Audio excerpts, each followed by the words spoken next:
अस्सलाम वालेकुम स्टूडेंट्स। जब हम रिसर्च कंडक्ट करते हैं तो कुछ बेसिक टर्मिनोलॉजीज हैं और की टर्म्स हैं जिनको अंडरस्टैंड करना हमारे लिए ज़रूरी है। जब हम कोई भी रिसर्च वेरिएबल चूज करते हैं तो इट इज़ ए कंस्ट्रक्ट, जैसे intelligence, anxiety, depression, personality, anger, frustration, stress, ये सारे के सारे कंस्ट्रक्ट्स हैं। कंस्ट्रक्ट्स का मतलब क्या है कि जब एक लैंग्वेज बनती है ना तो उसमें मुख्तलिफ अल्फाज इस्तेमाल किए जाते हैं डिफरेंट इमोशंस को, डिफरेंट मेंटल स्टेट्स को, किसी भी चीज़ को डिस्क्राइब करने के लिए। ये सब चीज़ें कंस्ट्रक्ट्स कहलाएंगी। कंस्ट्रक्ट के ऊपर जो चीज़ बिल्कुल एक एब्स्ट्रैक्ट लेवल पर है, constructed as the abstract level.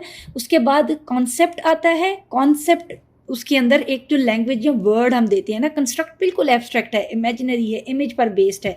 जो कॉन्सेप्ट है ये लैंग्वेज बेस्ड है। यानी अब समझ आई, एक तो बिल्कुल ही आइडिया है और इमेज है, देन कॉन्सेप्ट जो वर्ड और लैंग्वेज पर मुश्तमिल है, और इस कॉन्सेप्ट से फिर हम ऑपरेशनलाइजेशन करते हैं। किसी रिसर्च को मैयर करने के लिए हम उसको वर्केबल बनाते हैं कि एक अनऑब्जर्वेबल चीज़, एक एब्स्ट्रैक्ट चीज़ हमें मैयरेबल होनी शुरू हो जाए। तो let's start and understand these 3 major points in research methods. Basically जो हमारा मेजर टॉपिक है वो है ऑपरेशनलाइजेशन का और कॉन्सेप्चुलाइजेशन। ये दोनों सबसे ज़्यादा इस्तेमाल होती हैं, दोनों वर्ड्स। तो मैंने अभी जिस तरह बताया, कंस्ट्रक्ट जो है ये तो बिल्कुल ही एक एब्स्ट्रैक्ट लेवल पर है, इमेज लेवल पर है। आपके जहन में है कोई बात जो आप पूछना चाह रहे हैं, तो सबसे पहले तो आप उसको लफ्ज़ों में बयान करेंगे, तो आप कॉन्सेप्चुलाइज कर रहे हैं उस आइडिया को। What is conceptualisation? Conceptualization is the process developing clear, rigorous, systematic conceptual definition for abstract ideas and concept। एक चीज़ जो एग्जिस्ट ही नहीं करती, it is a point of nowhere, ये कहीं भी नहीं एग्जिस्ट करती, लेकिन आप उसको वर्ड्स में एक्सप्लेन करने लगे हैं। तो conceptual definition is a careful systematic definition of a construct that is explicitly written down, जो हमने लिख ली है उसके बाद। तो कॉन्सेप्चुलाइजेशन हमारे उस एब्स्ट्रैक्ट आइडिया का, उस कंस्ट्रक्ट का, उस साइकोलॉजिकल कंस्ट्रक्ट की एक लैंग्वेज के पॉइंट के ऊपर है। जब हमने एक चीज़ लिख ली जो कि हमने जिसके ऊपर हम काम कर रहे हैं, तो उसके बाद ये चीज़, वो टर्म ऑपरेशनलाइज हो जाएगी। Operationalisation means turning abstract conceptual ideas into measurable observations. यानी तीनों का लिंक समझ आया कि कंस्ट्रक्ट्स हैं इमेज लेवल के ऊपर, कॉन्सेप्ट्स हैं लैंग्वेज के लेवल के ऊपर, और ऑपरेशनलाइजेशन नाउ मेजरेबिलिटी के ऊपर।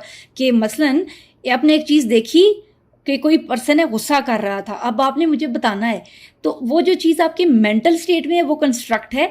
जब आप मुझे बताएंगे कि वो दरअसल गुस्सा कर रहा था, अब गुस्से में वो तमाम वो चीज़ें आ जाएंगी जो आप मुझे बताना चाह रहे थे, कि उसकी आंखें फटी हुई थी, उसके झाग निकल रही थी मुंह में से, उसके पसीने छुटे हुए थे, उसका दिल तेज़ तेज़ धड़क रहा था। इनको एक वर्ड में आपने इन सारे फिनोमेना को एक्सप्लेन किया कि उसको गुस्सा आ रहा था।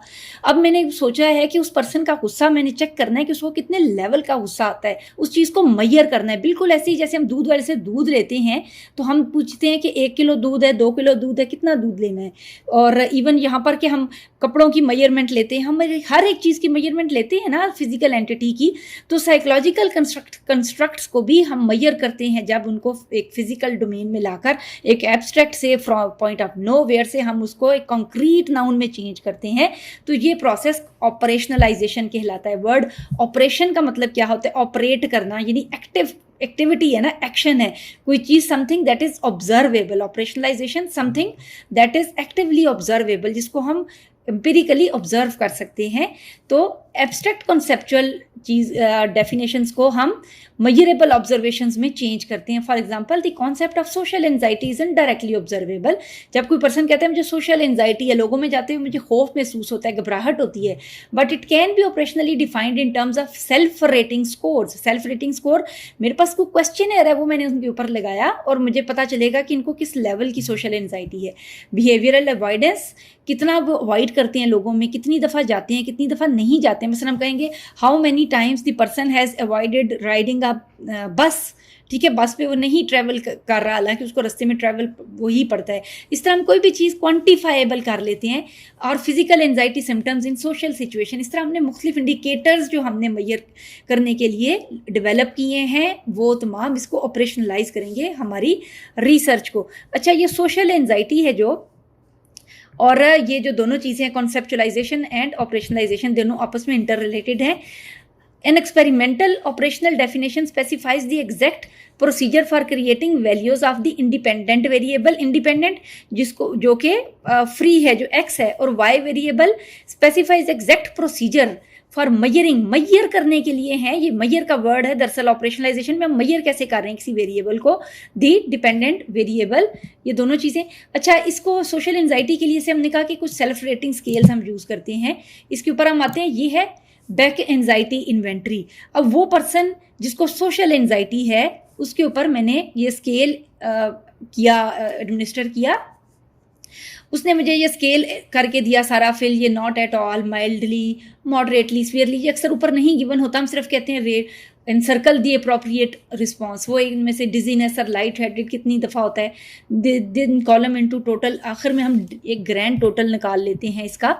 अच्छा, अब मैं ये कहूँगी, मसलन मेरी रिसर्च जो थी सोशल एंजाइटी में, कहूँगी if the person score 0 to 21 he will be considered normal anxiety and a score of greater than 21 indicates that the person is suffering from social anxiety. अब मैंने डायग्नोसिस बना ली है. अब ये जो चीज़ है ना कि मेरे जो सेल्फ रेटिंग्स क्वेश्चनर है उसके ऊपर जो इंडिकेटर आ रहा है, मैयर आ रहा है, उसकी वजह से मैं डायग्नोज कर रही हूँ कि इस पर्सन को एंजाइटी है या नहीं है. ये चीज़ ऑपरेशनलाइजेशन कहलाती है. ठीक है, इस तरह हमने कोई भी रिसर्च करते हैं ना, हम कहते हैं ये पर्सन डिप्रेस्ड है या नॉन डिप्रेस्ड है, ये पर्सन कोई भी हम ले लेते हैं, इंटेलिजेंट है या लेस इंटेलिजेंट, हमने कैटेगराइज की हुई हैं चीज़ें.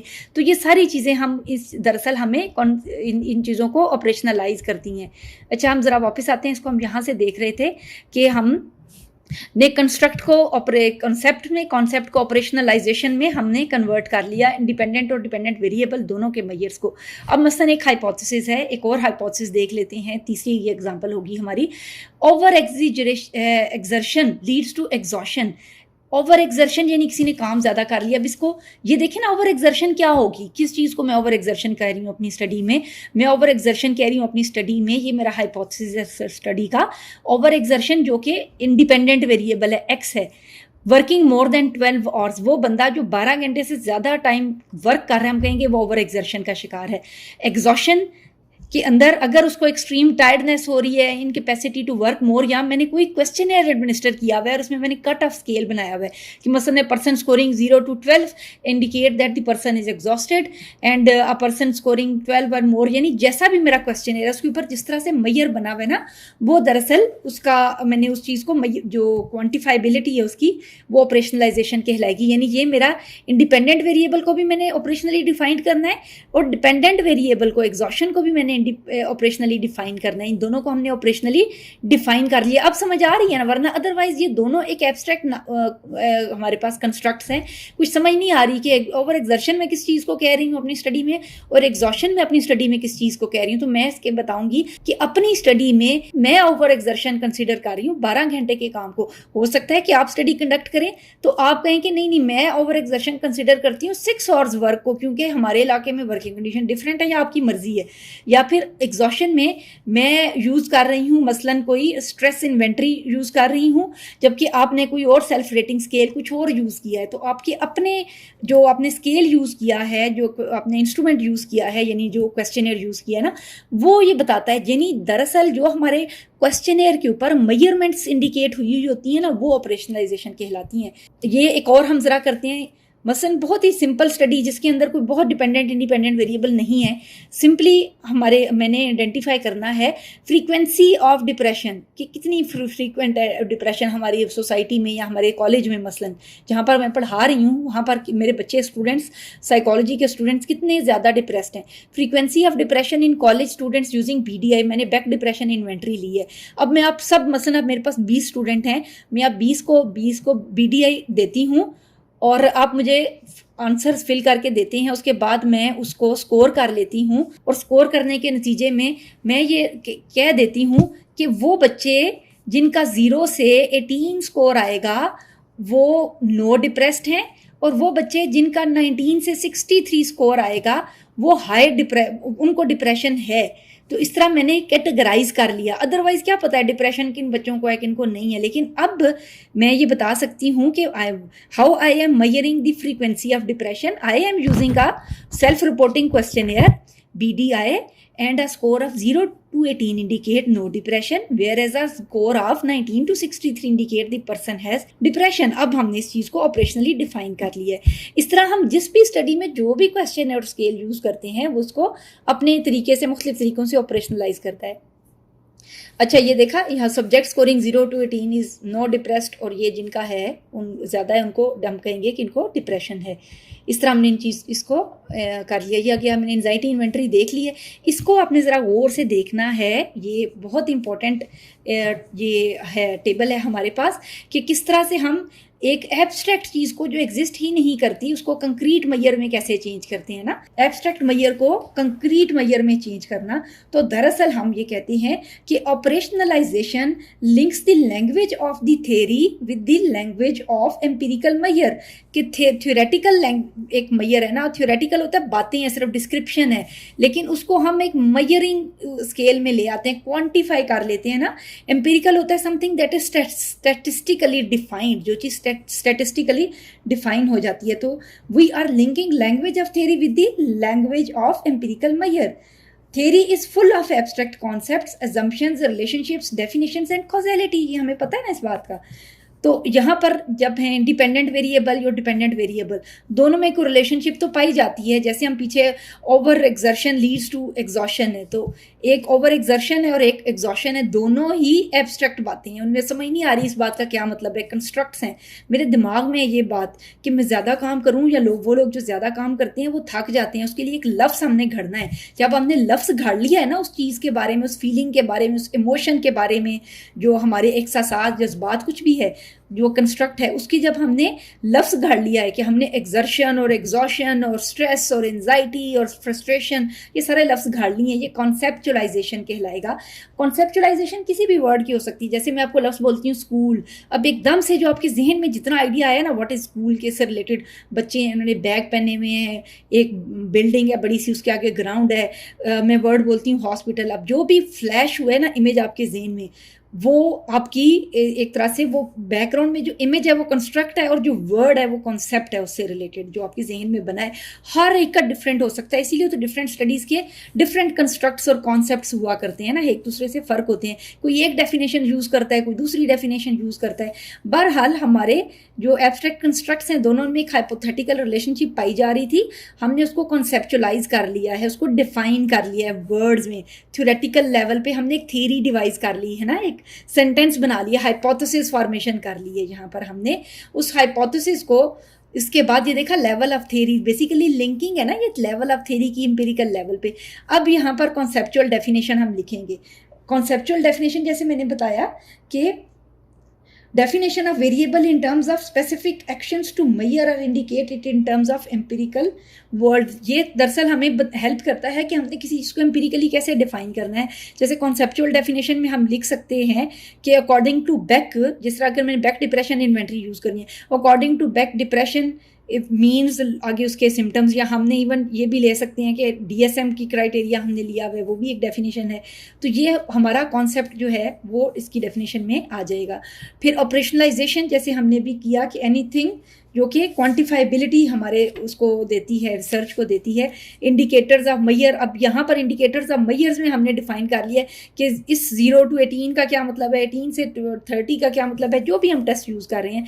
टेस्टेड एम्पिरिकल हाइपोथेसिस, एम्पिरिकल अब ये statistically objectively quantifiably it can be tested, जो एम्पिरिकल लेवल आ जाता है। इस तरह से कंस्ट्रक्ट, कॉन्सेप्ट और ऑपरेशनलाइजेशन आपस में इंटरलिंक्ड है, और ये एक रिसर्च की सबसे इनिशियल टाइम होता है। सबसे पहले जब आपने रिसर्च कंडक्ट करनी है, मसलन आपने MS के स्टूडेंट हैं या BS के स्टूडेंट हैं और आपको रिसर्च प्रोजेक्ट मिला है, तो आप कहेंगे किस चीज़ पे रिसर्च करनी है। आप सोचते हैं मैं बच्चों के ऊपर रिसर्च करना चाहूँगी, या मैं इंटेलिजेंस पे करना चाहूँगी, या मैं अपने एरिया के ऊपर डिप्रेशन पे करना चाहूँगी। ये जो पहला आइडिया है ये कंस्ट्रक्ट है। फिर आपने किताब, अपनी सर्च वगैरह इंजन वगैरह खोले, उसमें से आपने चीज़ें ढूंढी, तो आपने अपने कंस्ट्रक्ट और कॉन्सेप्ट्स को जो आपने डेफिनेशन वगैरह ली उससे रिलेटेड आपने क्वेश्चनर वगैरह डाउनलोड किए और आपने उस अपनी स्टडी को ऑपरेशनली डिफाइन करने की कोशिश की। तो जो हमारा एक तरह से ऑपरेशनलाइजेशन है, ये हमारी रिसर्च का सबसे पहला एक होता है, पॉइंट होता है, जहाँ पर हमने क्वेश्चनर की सिलेक्शन वगैरह करनी होती है। जब हम क्वेश्चनर सेलेक्ट कर लेते हैं तो हमारा काफ़ी सारा काम आसान हो जाता है। अच्छा, ये अब अच्छी तरह समझ आई है ना। अब मैं कुछ एग्जांपल शेयर करने लगी हूँ, आपने मेरे साथ वो सॉल्व करनी है। ये कुछ कॉग्निटिव साइकोलॉजी रिसर्च के टॉपिक्स हैं। मसलन मैं रैंडमली ये पिक करती हूँ, how is colour psychology effective in cognitive development studies. ये हो गया। आगे explain how memories affect the behaviour of individual, how to measure attention span. ये देखा, इस तरह के सवाल बने हुए होंगे। अब हमें ज़रूरत है कि हम ये डिफ़ाइन करें अटेंशन स्पैन क्या होता है। हम explain how memories affect behaviour of individual. Memories independent variable है और जो बाद में आ रहा है ना डिपेंडेंट है। तो मेमोरीज हम किसको लेंगे, अभी तो नहीं पता चल रहा मेमोरीज क्या होती हैं। तो आप मसलन फिर जब इस तरह बताएंगे ना कि मेमोरीज पास्ट 6 मंथ्स का डाटा या बचपन का डाटा, उसमें एक person can report 1 or 2 major incidents, इस तरह हमने उस चीज़ को एक तरह से ऑब्जेक्टिवली डिफाइन कर लिया है। तो ये हमारा एक तरह से वो आंसर आना शुरू हो जाता है। अच्छा, फिर है स्पेसिफिक, ये कुछ सवाल थे। आगे हम सोशल साइकोलॉजी के कुछ आते हैं जिसमें हमारे पास ज़रा आते हों। How do families cope with grief, social anxiety and social depression in an introverted child. Introverted child क्या होता है, इसको हम डिफाइन करेंगे कि हमने किस तरह सेलेक्ट किया। हो सकता है हम कोई क्वेश्चनर यूज़ करें। सोशल एंजाइटी और सोशल डिप्रेशन को मेजर करने के भी हम स्कूल एक कोई ना कोई स्केल यूज़ करें। तो जो स्केल्स हम यूज़ करें वो हम लिखेंगे और बताएंगे कि हमने इसको ऑपरेशनली अपनी स्टडी को किस तरह से डिफ़ाइन किया है। ये हमारी जो टॉपिक है इनिशियल, ये मुकम्मल होता है। रिसर्च मेथड को हम कंटिन्यू रखेंगे। अगली क्लिप में मिलते हैं। अल्लाह हाफिज़।